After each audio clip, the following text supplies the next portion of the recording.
Have you ever had the experience of going to someone, a professional, someone you've asked to help you?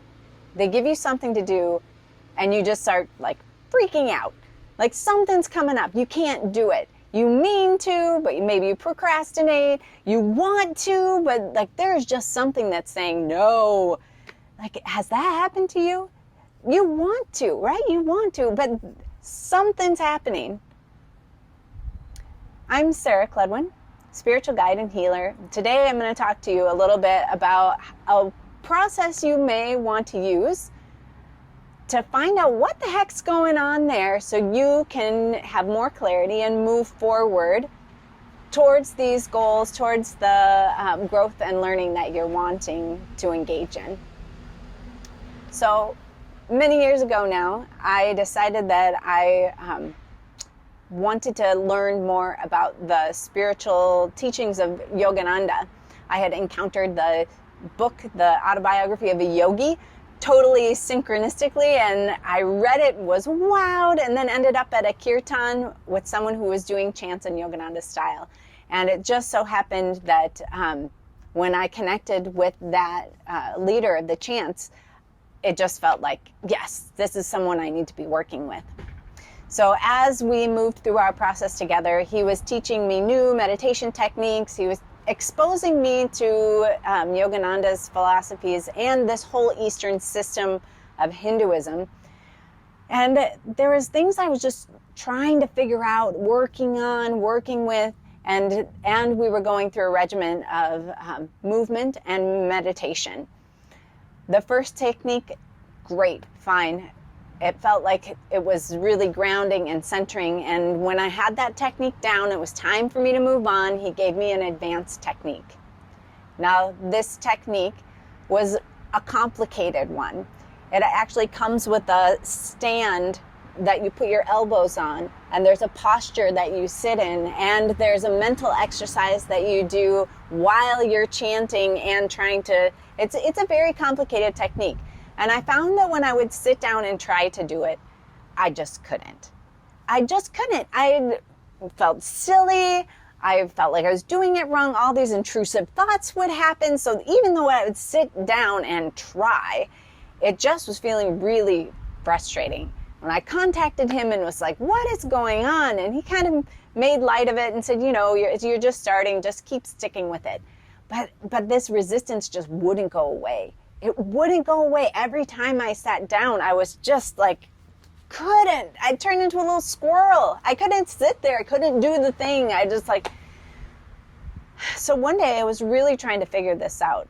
I was trying to figure out, like, what is going on here? Is it with this teacher? Is it the technique itself? Is there something in me? And the thing that I noticed when I was really paying attention was that there was a particular physical sensation that would happen right in my stomach. So I decided one day I was just going to go on a walk and I was just going to open space for this sensation. So I'm walking and I bring to mind the feeling that I have when I try to do this meditation practice. And there was that familiar thing in the body. And I asked myself, when have I felt this before? And I opened up space to just feel the sensation. And something came. Something came, and it was confusing at first.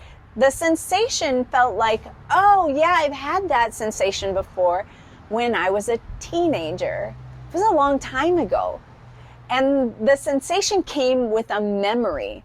And the memory was of these altar calls. I'm not sure if you're familiar with those. My congregation didn't do them, but when I would go to church with friends, we would sometimes be in this service where it's very exciting and emotional and the music is great. And then at some point in the service, someone from the front says, if you want to give your life to Jesus Christ, come down to the front now. It's like this huge emotional appeal. And I would just be overwhelmed and I'd make my way down to the front. And I always, when I got down there, would look around and realize that it's me and maybe a couple other people.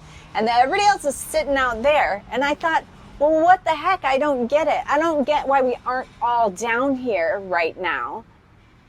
regardless, what would happen at those events is that sensation happened right there. When I look back and see it's me down here and everybody's back there, and I don't understand why. So what happened at those events inevitably is you go somewhere separate, the rest of the service keeps happening, and you got a teaching or read a Bible verse or something that was supposed to grant you salvation. And I never did really figure this stuff out. I was waiting for some big moment to feel saved, and I got a little teaching or a verse. I was like, did it happen?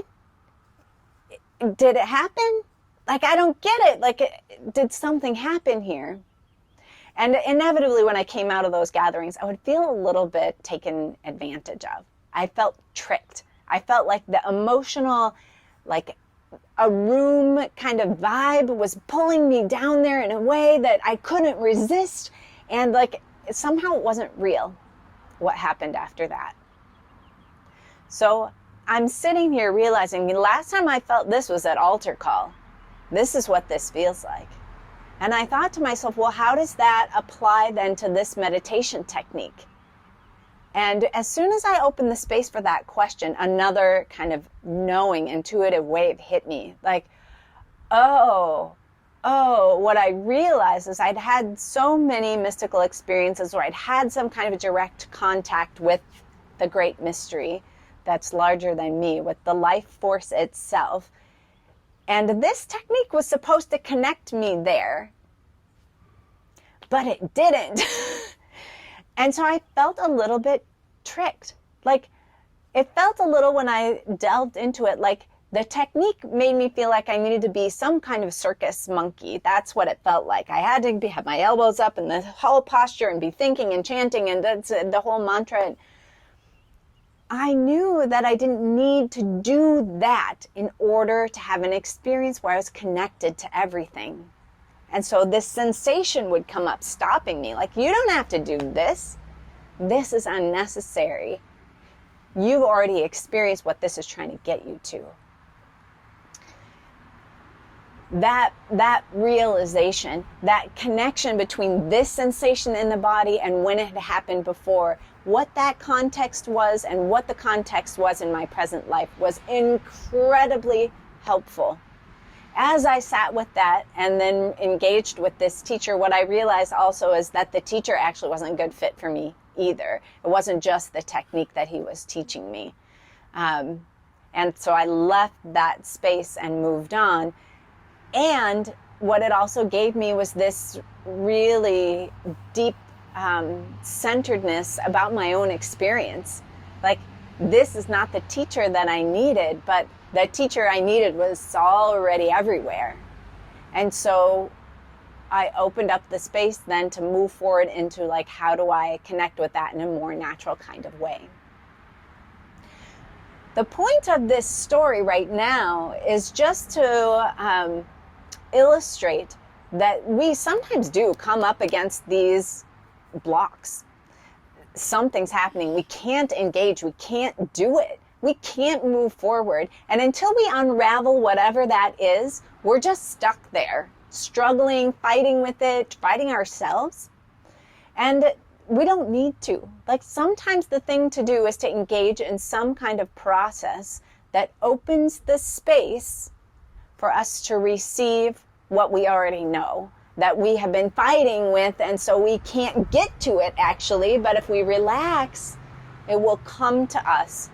And the sense, when I felt that and realized that and connected those dots, what happened in my body was this sense of relaxation, of like a groundedness or a really pleasant heaviness that meant I was a solid object that had just received truth that I needed to be sure of my next step moving forward. My next step was test this with the teacher, and ultimately, yes, it was to drop the technique. It was to drop the teacher and to engage in something that felt more authentic for me. Really, really important learning. So what are those practices for you that help you step back, open up, and connect to the deeper truth that you're holding inside your body, that you're holding in your intuitive awareness, that the universe is holding for you and ready to give you if you'll open the space for it. I would like to invite you to come to a free webinar. I'm holding two, one on July 1st, this Thursday, and one next week on July 8th, that will expose you to a spiritual practice. Come with an inquiry, come with this wondering, come with a block. We'll practice together, open that space, and inevitably when we create space, something will move in to give us a little more clarity, to give us that next step, or to point us at least in the right direction for how to move ahead. These webinars are just a taste, actually, into a program that I'm starting July 15th, which will be 6 months of moving into these areas of practice. We'll be setting intention or bringing inquiry, engaging in these practices, opening ourselves up, getting that answer and the next step within a group, a community of people who can hold one another, integrate and wander together, and take those breadcrumbs and next steps and hear how that's moving us ahead, how that's going, and what's emerging for us. I hope that you'll join me. You'll find a link around here somewhere, either to schedule a call with me if you think that 6-month program might be for you, or to sign up for one of those free webinars, either Thursday, July 1st or Thursday, July 8th. I hope to see you there.